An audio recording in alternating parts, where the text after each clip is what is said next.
रहस्यों में से एक रहस्य है आसमान से होने वाली मछलियों की बारिश का। क्या सचमुच आसमान से मछलियों की बारिश होती है? क्या आसमान से मछलियां गिर सकती हैं? कुछ ऐसे ही विचित्र घटनाओं को जानेंगे आज के इस अंक में।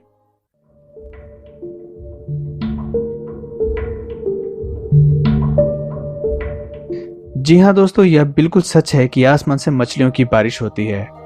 यह घटना एक बार नहीं बल्कि कई बार हुई है और होती भी रहती है। जैसा कि हम जानते हैं, मछलियां पानी की बूंद तो है नहीं जो आसमान से बारिश बनकर गिरेंगी, और इनका वाष्पीकरण होने का तो कोई सवाल ही नहीं है। फिर सवाल यह उठता है कि ऐसा क्या होता है कि पानी की मछली आकाश में पहुंच जाती है। यह सब जल स्तंभ या बवंडर, जिसे हम इंग्लिश में टोर्नेडो भी कहते हैं, के कारण होता है। जब कोई बवंडर समुद्र तल या नदियों के पास आता है तो यह पानी के साथ साथ इसके आसपास या पानी के सतह पर मौजूद कीड़े मकोड़े, छोटी मछलियों को खींच लेता है, जिससे वो जीव हवा के माध्यम से बादलों में ऊपर तक पहुंच जाते हैं। जैसा आपने अक्सर जमीन पर आने वाले बाउंडरों में हल्की चीजों को आकाश की तरफ जाते हुए देखा होगा, ठीक उसी प्रकार ये बाउंडर पानी के सतह पर भी सक्रिय होता है और हल्के प्राणियों को ऊपर खींचता है। ये जीव हवा में तब तक रहते हैं जब तक हवा की गति धीमी नहीं हो जाती। जब हवा की गति धीमी पड़ती है तब यह बाउंडर जहां कहीं आसमान में रहता है वहां इन सारी चीजों को गिरा देता है।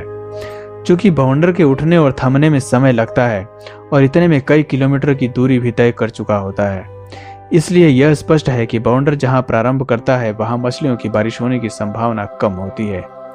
लेकिन हाँ, इसका समुद्र के आसपास होने की संभावना काफी अधिक होती है। वैज्ञानिकों की माने तो हर साल लगभग 40 बार विश्व के अनेक जगहों पर ऐसी घटना देखने को मिलती है। दोस्तों, बहुत सारे जीव आसमान के नीचे गिरते हुए देखे गए हैं। एक रहस्य है आसमान से होने वाली मछलियों की बारिश का। क्या सचमुच आसमान से मछलियों की बारिश होती है? क्या आसमान से मछलियां गिर सकती हैं? कुछ ऐसे ही विचित्र घटनाओं को जानेंगे आज के इस अंक में।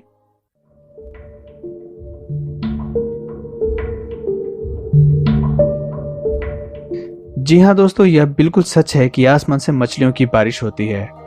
यह घटना एक बार नहीं बल्कि कई बार हुई है और होती भी रहती है। जैसा कि हम जानते हैं, मछलियां पानी की बूंद तो है नहीं जो आसमान से बारिश बनकर गिरेंगी, और इनका वाष्पीकरण होने का तो कोई सवाल ही नहीं है।